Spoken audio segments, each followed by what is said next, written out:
All right. So the first card deals with the first house, which is the energy, the aura that you project into the world, as well as how others perceive you. Okay. It's a very, very dynamic energy here. You have the Ten of Coins, which traditionally is just, completion. It's also deals with like, it's a finance card, but it's emotional completion as well. Feeling like on top of the world, feeling like over the moon, and feeling very, very successful, very radiant, and very happy. So this is a very, very good card to get first off, and especially in the first house. So a lot of financial windfalls are coming your way, and at this point in your life, I do feel that for the past few months, especially like early in January too, a lot of you might have faced kind of financial instability. You're not really sure how to manage things, and you're at a point where you feel it's kind of like wishful thinking, where you feel that your financial situation will look up and that something magically will fall on your lap and replenish you financially. And it's actually happening for this week, I feel. There's a huge financial windfall. There's a lot of success associated with this card. So in general, you're projecting a very positive, a very capable aura. Whether or not that's true, I do feel that others are very drawn to you. It's kind of like moths to a flame, okay? This is like, it looks like the sun. So it's a very vibrant, a very generous, a very caring energy that you're projecting. So in terms of your home environment, I do have the Three of Wands in the reverse position. So a lot of you might have recently thought about relocation, or selling your property and moving elsewhere. At the same time, I do feel that plans are going to be delayed. Mainly because it's in the reverse position. So if you remember the Three of Wands in the traditional tarot deck, the Rider-Waite deck, it indicates a man, kind of, you're seeing his back, and he's looking out into the world, and it seems like he's taking that next step in his life.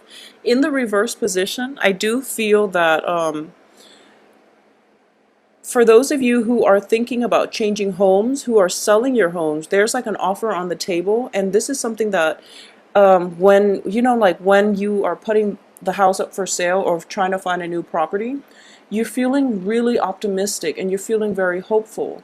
However, when it actually starts to happen, when things are actually starting to solidify and gel together, there's a sense of anxiety that's creeping up on you, okay? And it's mainly because you want newness, you want new opportunities on the home front, you want a new location, but when things are actually happening, you have to take care of the practical end of it, which is something a lot of Geminis overlook. And it's causing you like worries and anxiety, and you're feeling like, no, I'm not ready to do it yet.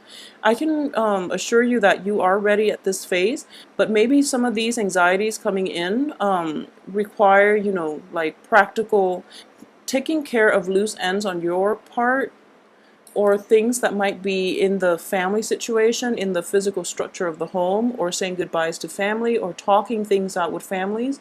A lot of you might have like joint children with an ex-partner, and you can't really implement a drastic move in your life, mainly because you're still tied up with the partner and the children.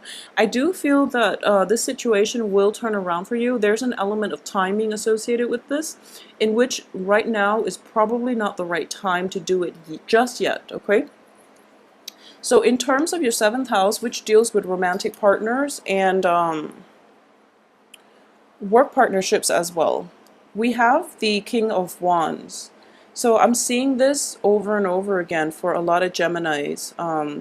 You are dealing with a fire sign. You could be coupled with a fire sign. You could be like in a relationship with one, in a work partnership type of capacity.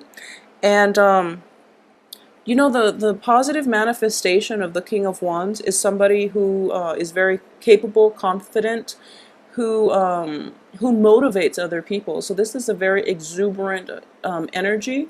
If you want anybody to lead you, this is the person that you want to lead. The King of Wands, male or female. This is somebody that is very generous. They give credit where credit is due. and they are such a great team player. They know how to motivate the people around them, okay? So that's a positive manifestation. In the reverse position, I do feel there's a little bit of a flake out energy associated with this King of Wands. And if you are dealing with extensively with a fire sign in a work environment or in a romantic environment, what I do feel about this card is it's an energy of somebody who bites off more than they can chew, who's a little bit of a talker, not much of a doer, who's giving you this lip service, this runaround, and they never follow through. So there is an element here. When you combine the cards, it tells you, you know, how the story progressed or what transpired. And I do feel that a lot of you might be contemplating a voyage, like a trip somewhere with a fire sign who you are romantically linked with, or with a work partner. If you're thinking about expanding your business because all these funds are coming in, or like an investor has given you adequate money to expand your business, this fire sign starts to, you know, waver in his or her resolve, and they're like, no, maybe we should do this, and they scrap the original plan that you both have. So there's a flake out, unreliable energy about this person, and it is driving you nuts. So in terms of your 10th house, which deals with career and finances, we have the Five of Swords in the reverse position. So what this is telling me whenever I see it, it's a card of conflict, and it's a card of not being able to see eye to eye. It's good that it's in the reverse position, but whenever I see this card, I see these two birds kind of like dancing around each other. They're kind of like constantly assessing one another's weaknesses and strengths, and they're just trying to like one up one another. But it's a very passive aggressive type of card. For this deck, I believe it's the seven of wands that indicates, you know, direct conflict. In this situation, this is like verbal conflict, but at the same time, whenever I see these birds, they're kind of like skirting the issue. There is a conversation here that needs to be had in your work environment with somebody who's flaky as well, with somebody who doesn't really see eye to eye with you, okay?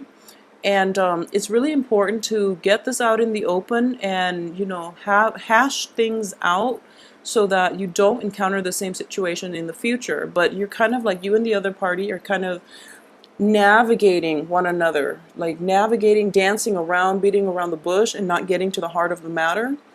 There's also that element of like, you know, wishful thinking. Oh, this person disappointed me in the past, they're going to do it again, or, you know, at least there's a reason why they did it. They couldn't have meant to. There's a reason. So wishful thinking, there's nothing wrong with it. But I do feel that it does detract you from being able to take care of practical things from your end for this week. So be very careful about that with the work situation.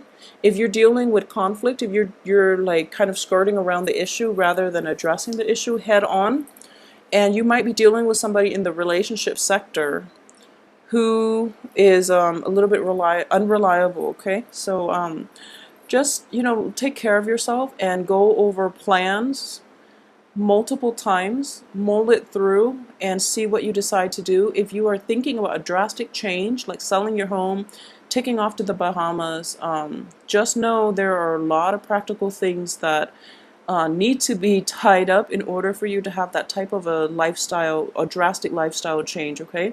So things can't happen overnight.